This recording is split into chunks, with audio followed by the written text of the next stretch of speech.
Everyone, congratulations.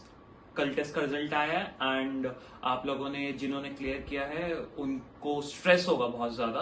तो आई would like to से कि ये अच्छी बात है और हम आज की वीडियो में डिस्कस करेंगे कि स्ट्रेस क्यों है। तो कॉन्ग्रेचुलेशंस, मैंने स्ट्रेस के लिए आपको क्यों किया वो हम जानेंगे। एंड मैंने सोचा लास्ट मिनट टिप्स दे दूं, ठीक है। अभी बहुत कम टाइम रह गया, शायद 18 से स्टार्ट है ग्रुप डिस्कशंस।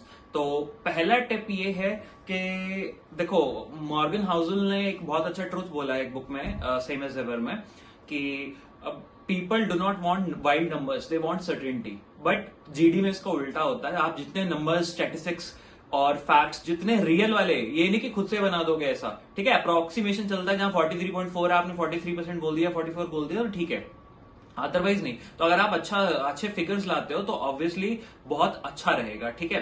तो हर एक जनरल टॉपिक पे कुछ एक जनरल स्टेटमेंट्स तैयार कर लो जिनमें फैक्ट एंड फिगर्स हो। सेकंड बात ये है, revisit core values of TISS. Core values TISS की क्या है? एक तो है सोशल जस्टिस, दूसरा है इंक्लूसिविटी, तीसरा है इक्वल अपॉर्चुनिटी एंड चौथा है इकोलॉजिकल सस्टेनेबिलिटी, ठीक है। तो ऐसे 4-5 है, ये टेस्ट की वेबसाइट से मिल जाएंगी। तो आपको ये ध्यान में रखना है कि आप जब डिस्कस कर रहे हैं कोई भी चीज, even for the interviews also, अगर आप कोई क्वेश्चन का आंसर दे रहे हैं तो those things should revolve around these. मतलब एटलीस्ट अगर रिवॉल्व नहीं कर रही है तो इनके कॉन्ट्रडिक्शन में नहीं होना चाहिए। आप इंक्लूसिविटी के अगेंस्ट नहीं बोल सकते हो, ठीक है। तो वो बहुत रिस्की हो जाएगा लेना। और तीसरी बात है कि करंट अफेयर्स से ब्रशअप करो। करंट अफेयर्स के लिए अभी मैं बोलूंगा सिर्फ 2 ही टॉपिक्स कर लो। अभी तक जो करता है वो तो ठीक है, आपने कोचिंग वगैरह में किया, लेकिन 2 टॉपिक्स जरूर कर लो। एक तो वेस्ट एशियन क्राइसिस।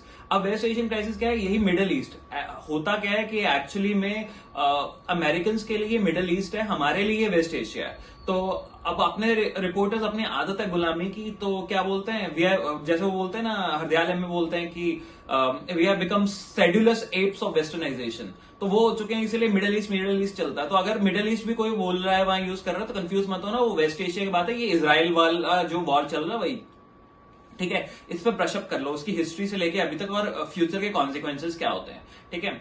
फिर क्या करो, कोलिशन गवर्नमेंट के फायदे क्या होते हैं और क्या नहीं होते, और टीम वर्क क्या होता है। आप इवन टीम वर्क पे कोई जीडी है तो उसमें कोलिशन गवर्नमेंट की चीज डाल सकते हो, अगर आपने उसके इंपॉर्टेंट स्टैटिस्टिक्स पढ़ रखे हैं, कोलिशन गवर्नमेंट कैसे इंप्रूव कर सकती है गवर्नेंस, ठीक है। फिर है, अगर आपको डिसएग्री भी करना है तो बहुत कर्टियसली करो। ऐसा नहीं कि I don't agree, no you are lying, ये वो ऐसा नहीं करना है और फिंगर्स पॉइंट नहीं करनी है, ठीक है। तो आपको क्या करना है, आपको सिंपली बोलना है, with all due respect to what you have said, I would like to humbly disagree, ठीक है, इतना बोल दो। उसके बाद अपना शुरू कर दो। फिर एक बहुत अच्छी बात है, don't try too hard. Don't try too hard. पता है क्या होता है, कई बार हमने ना अपने बचपन में देखा होगा, हम पार्क में घूमते हैं तो हमें तितलियां आती थी, हम तितलियों के पीछे भागते थे, तो तितली कभी हाथ में नहीं आती थी। और जब हम खड़े हो जाते थे स्टिल, जब हमें नहीं चाहिए होती थी तब तितली आ जाती थी। तो क्या था कि जब हम बहुत हार्ड ट्राई कर रहे हैं ना, तो नहीं हाथ में आ रही चीज, जब हम स्टिल हो रहे हैं तो वो तितली आ रही है। अब ये चीज का क्या है कि अगर आप हार्ड ट्राई करोगे तो that might backfire.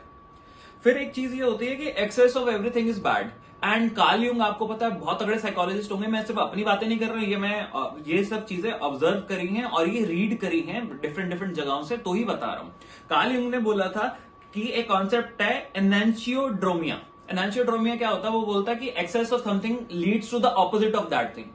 Access of जो यूएस में एक्सेस ऑफ बारिश आई थी ना बहुत ज्यादा कैलिफोर्निया में, उसकी वजह से बाद में एक्सेस ऑफ फॉरेस्ट फायर्स भी हो गए थे। तो वो ऐसा होता है, अगर आप एक्सेस बहुत ज्यादा ट्राई करोगे तो उल्टा हो जाएगा। बहुत ज्यादा ट्राई से मेरा मतलब ये है कि ऐसा नहीं कि आप किसी को बोलना ही ना दे, आप सिर्फ अपना ही अपना वो करे, वो आपको सोचेंगे कि यार ये तो कुछ ज्यादा ही डोमिनेटिंग है, ठीक है।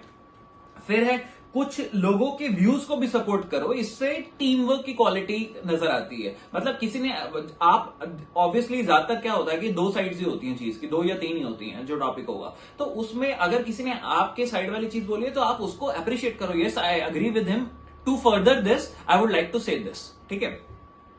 नेक्स्ट है पैरानोइया। अब आते हैं स्ट्रेस वाली बात पे।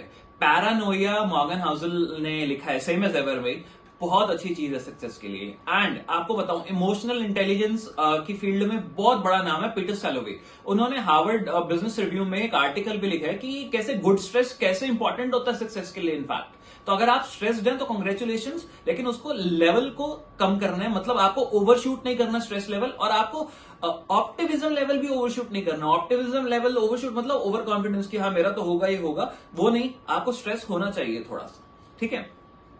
फिर है कर्मयोग की बात, जो है जो मैंने अभी तक सीखा है वो यही है, लव योर टास्क। आप उसमें पार्टिसिपेट कर रहे हो, fully immerse your self in that, और उस चीज में एंजॉय करो।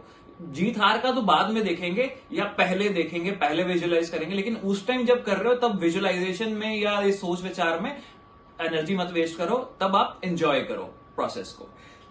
फिर है ड्रेस फॉर्मली, ठीक है, स्लीप वेल, और ये सब हाइजीन फैक्टर्स जो हैं वो तुम्हें पता ही होगा। And last but not the least, body posture जो है वो हमेशा वो ऐसे नहीं रखना है कि ऐसे बैठ गए, या बहुत ज्यादा ऐसे जैसे चाय की टपरी पे बैठते हैं या ताऊओं की तरह बैठ गए कि जैसे पंचायत कर रहे हैं, ठीक है, because you are not a ताऊ there, you are just an aspirant like all others, ठीक है, आप सरपंच नहीं है वहां पर, ठीक है। तो आपको एक पॉजिटिव बॉडी लैंग्वेज रखनी है, एंड आपको आई कांटेक्ट मेंटेन करना है। आई कांटेक्ट मेंटेन करने का ये मतलब नहीं है कि आप बिल्कुल ऐसे घूरने लग जाओ सामने वाले को, आपको एक सॉफ्ट गेज से देखना है, ठीक है। थैंक यू, आई होप ये सबको आपको अच्छे लगे होंगे, और अगर आपको ये अच्छे लगे हैं टिप्स तो प्लीज लाइक करना ना भूलें, कमेंट करना ना भूलें, and subscribe to this channel. Thank you.